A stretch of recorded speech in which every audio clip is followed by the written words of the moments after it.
पर ज्योति जवाहर खंड काव्य के आधार पर जवाहरलाल नेहरू के चरित्र चित्रण इस प्रकार देवी प्रसाद शुक्ल या राही जी ने ज्योति जवाहर नामक खंड काव्य का वर्णन किया है। आप लोग इतना याद कर लें, केवल इतना ही याद करें। उसके बाद में ये जो मेन टॉपिक हैं इन पर मतलब हेडिंग है, ये मेन हेडिंग सभी याद कर लें और उसके बीच में आप लोग थोड़ा बहुत अपने से बनाकर लिख देंगे, एक भी नंबर नहीं कटेगा। केवल आपको हेडिंग आना जरूरी ही जरूरी है, हेडिंग मालूम ही मालूम जरूरी होना चाहिए।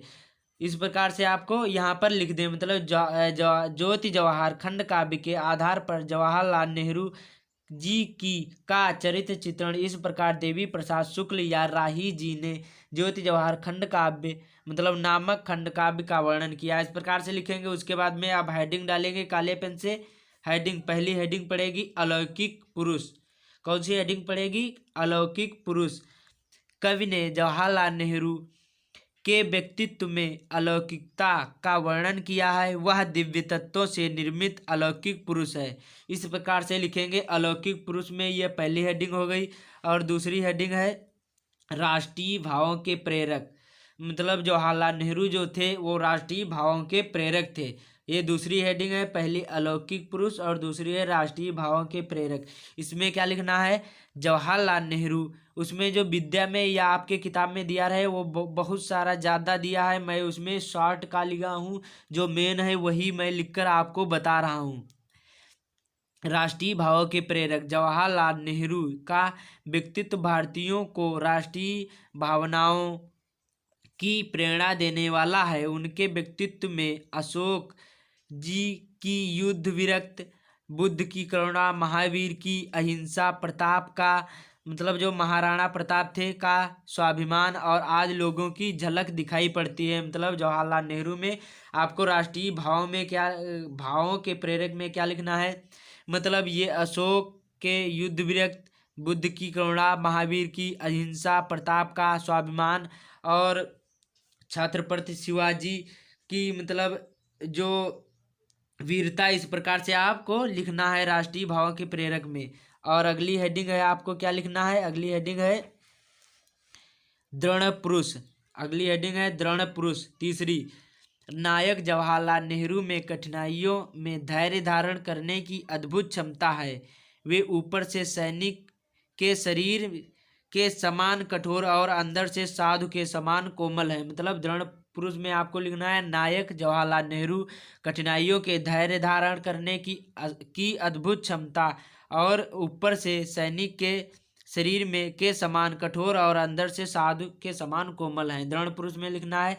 और अगली हेडिंग में लिखना है गौरवमय अतीत के वास्तविक अधिकारी। ये मेन है, आपको ये आखिरी में जरूर ही जरूर लिखना है गौरवमय अतीत के वास्तविक। ये जो नहीं लिखोगे अधिकारी, मतलब इसमें नहीं लिखोगे तो आपको नंबर नहीं मिलेंगे, नंबर काट दिए जाएंगे। और ये इसको मतलब ज़्यादा हाईलाइट कर देना है। इसमें क्या लिखना है? इसमें लिखना है प्रस्तुत खंड काव्य में नेहरू के अतीत के गौरव के सच्चे अधिकारी के रूप में चित्रित किया है। मतलब प्रस्तुत खंड काव्य में नेहरू के अतीत के गौरव में सच्चे अधिकारी के रूप में चित्रित किया है। इतना मतलब गौरव में अतीत के वास्तविक अधिकारी यहाँ पर ऐड कर दें अच्छी तरीके से, इसी प्रकार से। उसके बाद में नेहरू जी लोकनायक व युगतार युगावतार हैं, जिनमें अहिंसा, सत्य, मानव प्रेम, करुणा, विश्व बंधुत्व, शौर्य, स्वाभिमान और आदि गुण विद्यमान हैं। वे भारत की आत्मा हैं। इस प्रकार से आपको लिखना है सेम।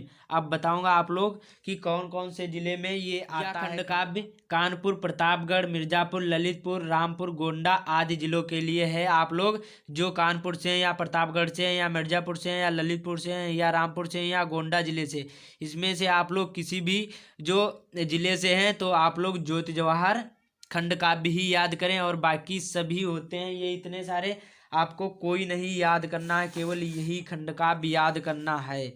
ये वाले जितने हैं मुक्तिदूत या कोई भी हो, केवल आपको ज्योति जवाहर जो आपके जिले में आधारित हो वही याद करें। इनमें ज़्यादा हैं, देख लो, ये कोई नहीं आपके में है जो केवल एक है जो होगा या मेवाड़ मुकुट या आपके जिले में होगा या जय सुभाष होगा मातृभूमि में होगा या करमवीर भरत, कोई भी हो, अपने अपने जिले पर आधारित खंड काव्य ही पढ़ना है आप लोगों को।